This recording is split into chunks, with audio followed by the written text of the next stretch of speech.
Hello again, and welcome to Tech Turks. Today I have Dari. Dari is the co-founder of Quacktails, a made-to-order service for drinks, especially my favorite cocktails. So, Dari, first of all, before I ask you about Quacktails, but I do know that you were in financial services, so I really want to know how we catapulted from serving financial products to selling delicious cocktails. Yeah, from banker to bartender. Bartender. I come from a family of bankers, so in our home and in my mind, I thought I was going to become, one of the leading executive bankers in Nigeria. But as life, COVID, and just habit would have it, I ended up being a bartender. You want me to tell you how?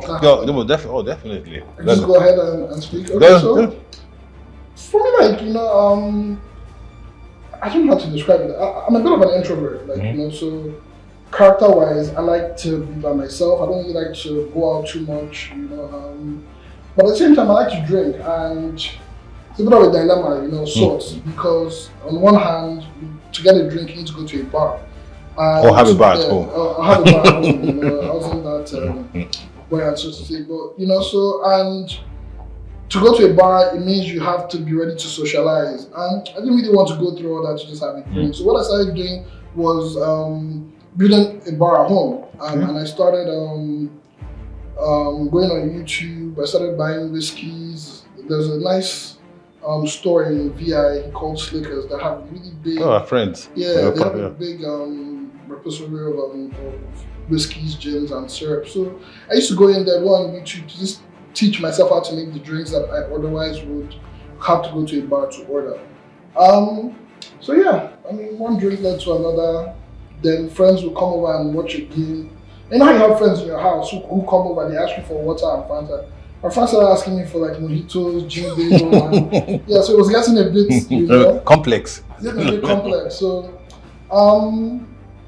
let's put in perspective. This is about 2018, 2019, when this was just a hobby. I had a family, my wife's sister, who invited me to cater at her daughter's first birthday. And for me, I'm a banker. I've never worked in a restaurant. I never worked in a bar. I was just making this stuff at home, and she's not asking me to come and serve people outside. So I was a bit scared. So I told her, look, let's make a deal. You're just going to pay me for the cost of materials, and if I mess it up, that's the risk that you have taken. It's nothing to concern you. Yeah.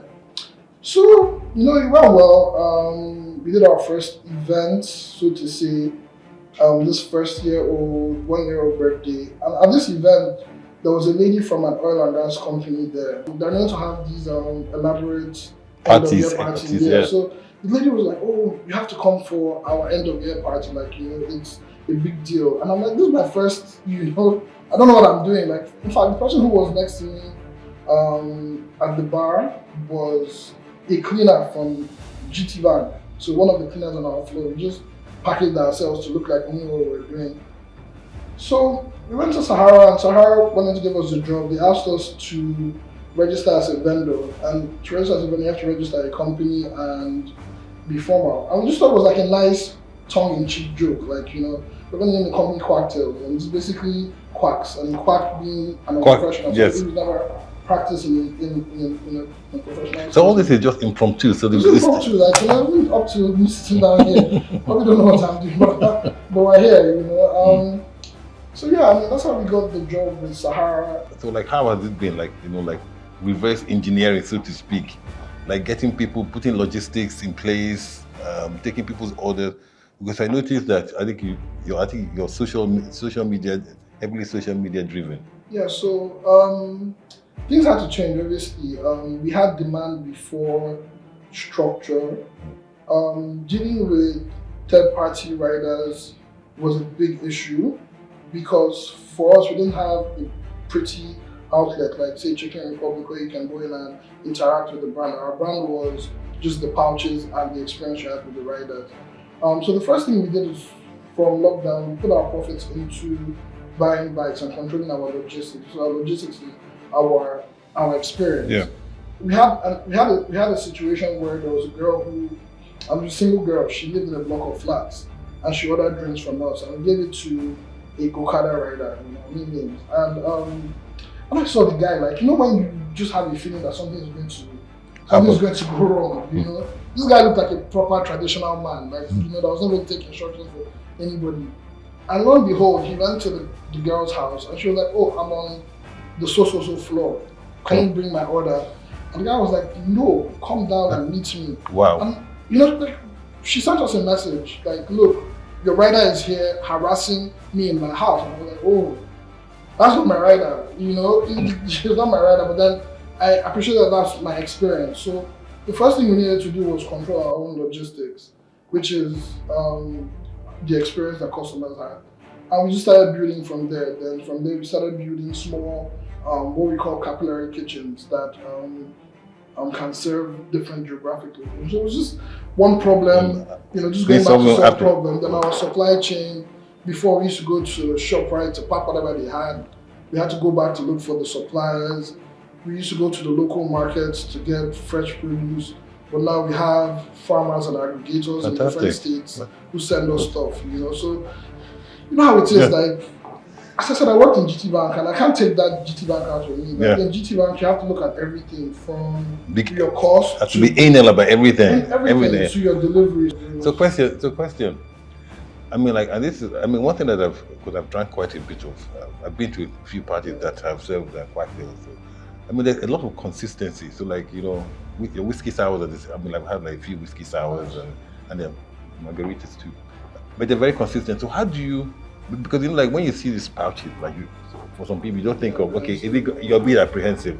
You taste it the first time, second time, and still the same. So great. So I wonder, how do you make sure that consistency, and then how do you try to create that feeling of this is clean, this is hygienic, this is trustworthy, this is not just one of those pure water type feeling. For me, the profit is in the process. That's what I say. Like, you can't be. I like that. Yeah. Profit is in the process. We'll tweet that before you. You can't be a business without knowing like your margins, and you can't know your margins without knowing your costs, and you can't know your costs without knowing what goes into your products. So for us, like in the beginning, we used to hire bartenders. Today we don't hire bartenders anymore because to make drinks in a consistent manner, you probably need more like line factory workers more than bartenders. So we have bartenders who are freestyling, feeling like mixologists. And I'm like, nah, it's not. You're not a mixologist there. We don't even use that word. Like, we are at best we're barmen. Like, this is garbage in, garbage out. So we have formulas for each drink. And the formulas give us our margins, and our margins lead to our profit. And that's what keeps us in business, because we're not just making the drinks, we're also expense heavy in terms of we need to have the kitchens running, we need to have the bike guys paid, our packaging needs to be consistent, and it's all unit economics. Things have changed from in any small business person's business. FX rates have changed. Now, if you're doing spirits and you're doing cocktails, and this is what happens in most bars, they buy the spirits. 99% of the spirits here are imported, or the companies that are doing that imported, which means they're susceptible to FX fluctuations. Cocktail people also use artificial flavoring, which is mainly imported from France through Monin and Mary Brazil, which is also susceptible to FX. So what we did was, instead of relying 100% on the artificial flavoring, we just started sourcing locally. And if you compare the prices, about just a fraction, it's about 20% cost when compared to what I believe other bar or restaurants are using.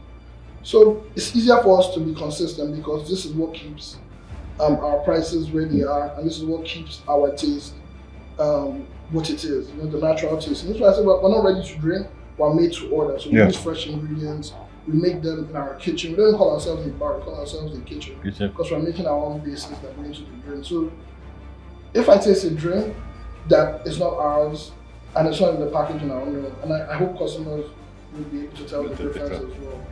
Let me ask a question, and that's interesting. Let me ask a question. Well, I think from a generation perspective, I think people's before COVID, we had a lot of people. You went out to have drinks, and everything was plated, and like even house parties. Today, I see that there's a lot of, like, when people have parties, especially millennials, they want everything disposable. The food comes in disposable packs, and of course, your drinks also come in disposable packs, so you don't have to like wash plates, break glasses, etc. So that is something I'm sure that is helping Quacktails. Yeah, I think this generation is very like experiences that transient. They're not dwelling like maybe the older generations, you know. And Your own generation. My own generation. And I think a lot of inspiration from the younger guys. And like, you know, I love like the Gen Zs. I love, you know, the younger guys, the ones that have kept us in business. Even on social media today, like you're on Snapchat, you're on Instagram, your stories last 24 hours, and you move on. Nobody's trying to keep anything, and that's what we're trying to tag in. Like the experience is in that moment, and our business model is designed for that. Like we don't have any minimum order. So if you're planning a movie night with your partner and it's just two of you guys, we'll deliver 2 drinks. If you're doing a house party, we'll deliver 50 drinks. If you're doing a wedding, we'll deliver 1,000 drinks. There's no limit to, you know, the experience, and that's what we're tapping into those experiences. So a couple of questions before we wrap up. I mean, I could be here forever. The first one is, okay, so like, what's typical customer journey? Okay, today I want to order drinks. I'm having a house party. I want to order drinks. What do I do? And how long? Yeah. Okay, today is Friday. I want to order drinks for tomorrow. Is that possible? Of course, you can order drinks for now. Okay. For us, we have no phone number on our page. Okay. So nobody's talking to anybody. Like there's a simple process. We have a store. I really like that. Yeah. Don't talk to anybody. No need to talk to anybody. We have a lot of information. If you don't know, yes, we like to beg. You know, like I want them to. So that they can negotiate. Yes. And every time you get on a phone call, people, I don't know, just want to negotiate the prices. But our prices are, in my own opinion, they're pretty modest. Like, you know, compared to what you spend on a cocktail outside, and you're getting good quality. So you go on our storefront. We have over 100 products listed. All you need to do is pick what you want, add it to your cart, and we try and deliver within an hour. You know, so you have to make the drinks, put it on a bike, and find your house within an hour. We have our riders instructed not to call until they're in front of your gate. Fantastic. So all our riders have smartphones. We have support systems in our kitchens. We use trackers and Google Maps to find the houses. So unless your house is impossible to find, when you order, within an hour, you just get a knock on your gate that your drinks are here. It's very simple. It takes a minute to order. So last question. I mean, like we talked about your raw material. One of your raw materials is alcohol, which is mostly imported. So I mean, like, I know I've tasted a couple of Nigerian spirits, and I'm thinking, when are you going to start? I see that in food, where we're beginning to fuse Nigerian food with Western food. Is Quacktails going to start looking at that in that space? Yeah, like Gogoro. Yeah, like we have Gogoro cocktails. Yeah. So we have cocktails that are 100% indigenous. Okay. You know, but then with the cocktails, like first and foremost, things have to be familiar first. You know, you have to be familiar. And that's why initially we started with the classics, where you call it risky size because you know what's a risky size. But we do have Gogoro drinks, we have palm wine drinks, and we have other local spirits.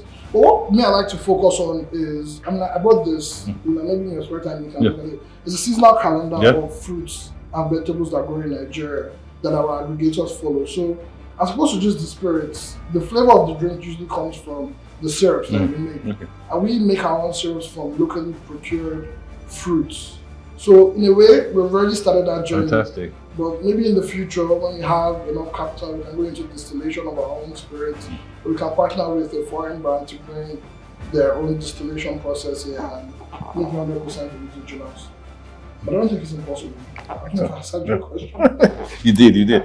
Derek, thank you very much for coming on Tech Talks, and we'll continue the conversation and maybe drinking offline. Yeah, cheers. Thank you very much. Thank you.